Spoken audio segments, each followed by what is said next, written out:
7 good fortune plants na talaga naman pong dapat meron kayo sa inyong bahay. Yan naman po yung nagsisilbing protections from evil spirit and from bad luck.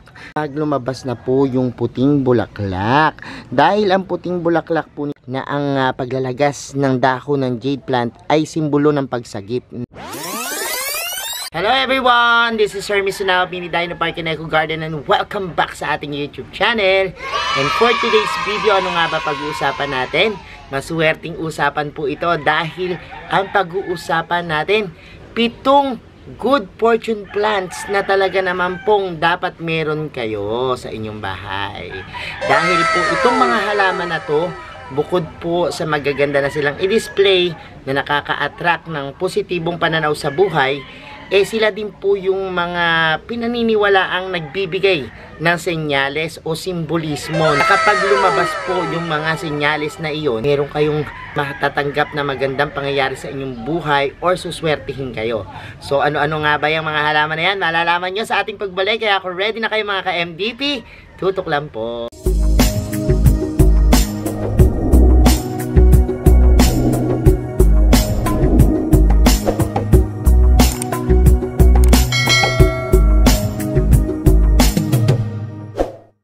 And we're back mga ka-MDP, at ngayon nga po, ayan, inipon-ipon ko na po yung ating mga halaman.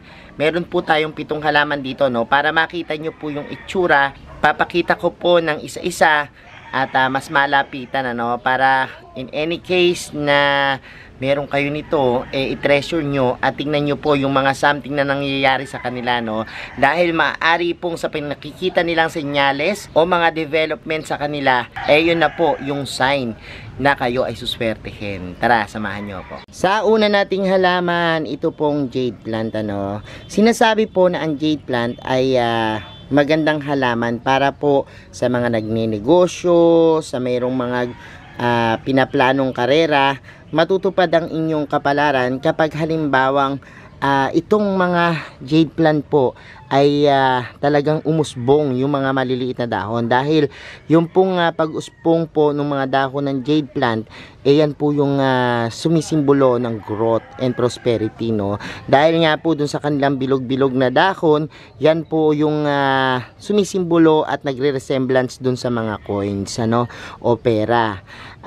Sinasabi nga po na ang pag-aalaga ng jade plant ay tricky dahil nga po naglalagas yung kanilang mga dahon. Pero may ibang naniniwala na ang paglalagas ng dahon ng jade plant ay simbolo ng pagsagip, no?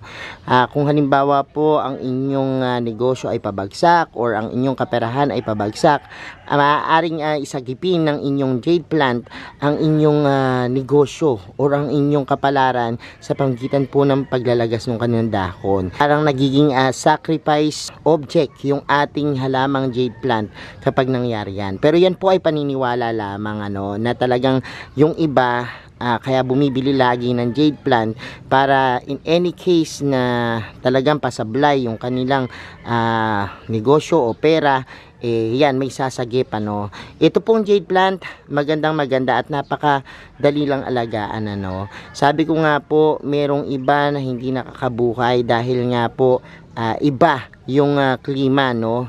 Iba-ibang lugar, iba-ibang klima. So, iba-ibang potting mix din po yung gagamitin natin. Katulad po ng mga jade plant dito sa atin sa lowland, pinapalitan po natin ang potting mix, ano? Para po manatili silang maganda at buhay. So, yan po yung jade plant na isa po sa tinuturing na good fortune plants.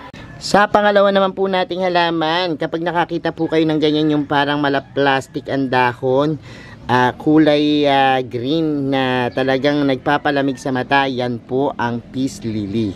Pero alam niyo po ba kung ano yung senyales para masabing maswerte ang halamang ito? Kapag lumabas na po yung puting bulaklak. Dahil ang puting bulaklak po nito ay sumisimbolo ng purity, sumisimbolo din po ng wealth. Yan yung ating bulaklak ng peace lily. Sinasabi pong kapag meron kayo ng halamang ito, bukod sa positive energy na matatanggap nyo, maaari rin pong makapagdulot ito ng magandang enerhiya na iikot po sa ating mga pamilya. Yung relationship po within the family ay magiging close, at syempre po yung sa negosyo, yung mga magkakasama, no, nakakapag-improve ng pagkakaisa, no, unity doon po sa mga meron, ano. Kaya sa business, isa rin po sa mga dinidisplay na halaman sa mga offices yung ating peace lily. Pero bukod dyan, napakarami pong benepisyo ng peace lily, no, dahil sila po ay magandang tagahigop ng mga lason sa hangin, ano. At ito nga pong peace lily, sanasabi nila na kapag nag-alaga ka nito, madali lang mapabulaklak, ano, sa pamamagitan po ng pagbibigay sa kanya ng mga necessary na kailangan, tulad po ng matabang lupa. Kailangan din po ay mabigyan ng enough na sunlight. Bukod po dyan, dapat po yung pag-watering natin sa kanya tamang-tama lang, ano, hindi sumusobra, hindi kumukulang. Ito naman pong peace lily, kaya niyang tumagal sa mga bright shaded na area, no, at ayaw rin po nito ng sobrang tampak sa araw dahil maaari pong maluto yung mga berde niyang dahon, ano. Kaya po ang peace lily, pwede po siyang indoor pero bigyan ng enough na sunlight. Kung halimbawa po once a week, pwede nating ilabas yan, or pwede pong gamitan ng grow light, ano. Ganyan po yung bulaklak ng peace lily. Napakaputi at napaka-eleganteng tingnan. Sa pangatlo naman po nating halaman ay ang mga lucky bamboo, no. Sinasabi pong ang lucky bamboo ay hindi naman talaga bamboo. Siya po ay kamag-anak lang ng mga dracena, no. At ang mga dracena, alam natin na maraming benefits po pagdating sa ating kalusugan, ano. Dahil po malakas siya magbuga ng oxygen, at the same time naghihigop din po ng mga dumi sa hangin. Ang mga lucky bamboo po ay matagal nang pinaniniwala ang nagbibigay ng good fortune. Sa pamamagitan po ng kanilang mga stalks ay nadidetermine kung ano po yung gusto nating mangyari, no, sa ating buhay. Ilalagay ko po dito yung ibig sabihin ng mga stalks ng ating lucky bamboo para po kung mayroon kayong wish sa inyong buhay, yan po ma-determine nyo sa pamamagitan ng pag-aalaga ng ilang stalk.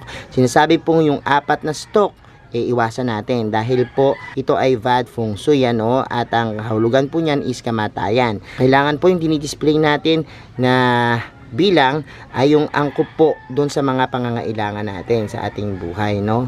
So maganda po at good fortune, at ito nga po pwede po sa tubig, pwede sa lupa, napaka-versatile, no.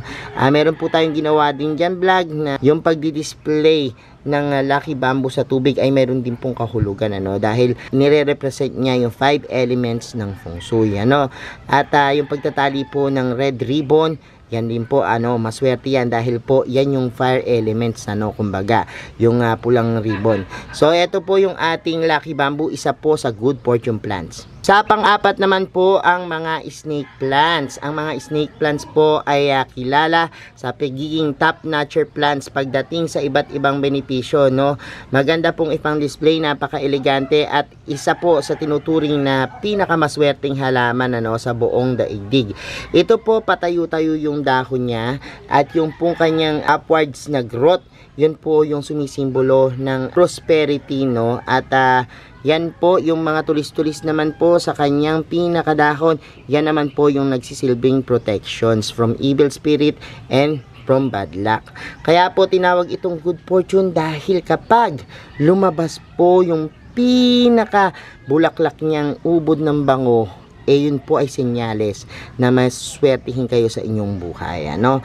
At yung kanya pong kulay, yung yellowish niya pong dahon ay sumisimbolo po ng gold, ano, o ginto ng kaperahan din. Kaya po isa sa tinuturing na good fortune plants itong ating snake plants. Sa panglima naman po nating halaman, nako grabe, ito ay isa sa pinaka-paboritong house plants, ano. Bukod sa madaling alagaan ay maganda rin po na ipang display, ano. Ang pagdami niya ng mabilis ay sumisimbolo ng mas mabilis din na pag-unlad sa ating buhay. Ito pong forever rich, mula sa pangalan pa lamang niya is forever mayaman, forever rich, maganda na po yung ibig sabihin ano. Pero bukod po dyan, yung kanyang mga sibuyas na nasa ilalim ano, yung mga bulb, kapag dumami ng dumami, ibig sabihin din po yan, padami ng padami yung pera nyo, no. At pag nag-bloom na po yung kanyang bulaklak, ibig sabihin po niyan ay may magandang mangyayari sa inyong buhay. Isa pong simbolo ito ng magandang kapalaran. Ang susunod naman nating halaman ay isa rin po sa tinaguriang money magnet. Ito po ang money tree. Ang money tree po ay puno ng pera. Yan po yung ibig sabihin ng kanyang pangalan, ano. Dahil po ang money tree, siya po ay nag-a-attract ng magandang energy, no. At kapag nilagay niyo po sa tamang lalagyan, katulad po ng malapit sa pintuan, sila po yung nag-i-invites, no, ng wealth. Ito pong mga money tree, may pinaniniwalaan pong swerte sa bilang ng kanilang mga dahon, ano. At yan po yung senyalis niya na pinapakita para po ipakita sa atin at ipaalam na merong magandang mangyayari.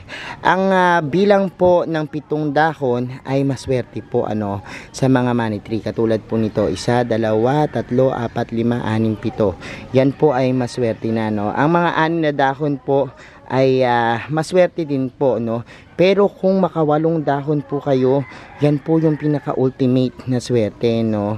Pero sabi ko nga po, itong mga money tree, doon po sa kanilang benepisyo na ibibigay, sila po ay panalong-panalo na, no. At talagang swerteng-swerte na po kayo doon. Dahil ang mga money tree po, sila po ay naglilinis ng hangin, ng alikabok sa bahay, at nagbabawas din po ng init at alinsangan sa ating paligid. At yan po yung nagbibigay sa atin ng maginhawang buhay upang magkaroon ng magandang kalusugan. So narito po yung ating money tree na pinaniniwalaan pong isa sa mga makakapagbigay sa ating ng magandang kapalaran kapag meron po tayong alaga. At ang huling-huli nating halaman, buhat sa kanyang pangalan, ito po talaga yung tinatawag na fortune plants, no. Itong Dracaena fragrans o corn plants na tinatawag, ano. Ang kanya pong malalapad na dahon ng ating fortune plants, yan po ang sumisilbi ng paglawak din po ng ating kabuhayan, ano. Mas marami pong dahon, mas okay, dahil sila po sumisimbolo po yan ng wealth, ano. At ito po yung kanyang pagkakaroon ng matibay na stem. Yan po yung woody na stem niya, yan po ay sumisimbolo ng katatagan sa buhay. Yung pagiging matibay natin sa anumang pagsubok na darating sa ating buhay. Pero ano nga ba ang senyales nitong ating halamang fortune plants? Sa pamagitan po ng kanyang mababangong bulaklak. Dahil ito po kapag namulaklak, lalo na po sa gabi, no, napakabango po, no. Yung mabangong bulaklak po nung ating halamang ito, siya po yung nagbibigay sa atin ng magandang vibes, ano. At yung sweetness po na amoy niya, yan po yung sumisimbolo ng matamis na pagsasama ng pamilya. Dahil po tayo ay hindi problema sa kaperahan, sa anumang mga pangit na mangyayari, dahil binibigay po nito is good fortune. Ito pong fortune plants, maaari pong ipan-display sa mga dark corners, no, o doon sa mga corner po na may mga kanto, yung mga sharp na corner din po, dahil ito pong fortune plants ay mabisang pantaboy ng mga negatibo enerhiya sa ating bahay. So napakaganda po na meron kayo nitong fortune plants. So ayan mga ka-MD, pinapanood nyo na po yung ating vlog at nalaman nyo po yung 7 good fortune plants na dapat meron kayo sa inyong bahay, ano. Tingnan nyo po yung inyong mga garden, meron po ba kayo, no. At kung meron kayo, now alam nyo na, no, na sila pala yung magagandang halaman na pwede nating i-display sa ating mga garden, pati po sa ating bahay, ano, para maka-attract po ng magandang kapalaran, good fortune, ano. Pero paalala lang po na ang ating pong kapalaran ay nakasalalay pa rin po sa ating mga kamay. At sinasabi nga po na kung tatamad-tamad tayo, kahit kaano kadaming mga pampaswerteng halaman ang meron tayo, hindi rin po yan mag-work, ano. Dapat po manalangin sa Diyos, sabayan ng pagkilos, ang ating kasipagan at pagpapursige sa buhay. Yan po ang magdadala sa atin para maabot natin yung ating mga pangarap at pinimithi sa buhay. Salamat ng maraming sa inyong panonood mga ka-MDP. Thank you po sa lahat na nagla-like, nag-share at nagko-comment. Sa mga hindi pa po nagsasubscribe sa ating YouTube channel, kung bet na bet nyo po yung gantong usapan, plants and gardening, mag-subscribe na po kayo. Huwag nyo kalimutang i-hit yung notification bell para laging updated sa aming latest uploads. Pati po sa iba't iba nating social media accounts, sa ating TikTok, Instagram, Facebook pages. Search nyo lang po Hermy Sunaho or Mini Dino Park and Eco Garden. Makikita nyo na yan. Salamat ng maraming mga ka-MDP, and this is Hermy Sunaho. Sabi sa inyo ng happy planting. Bye-bye!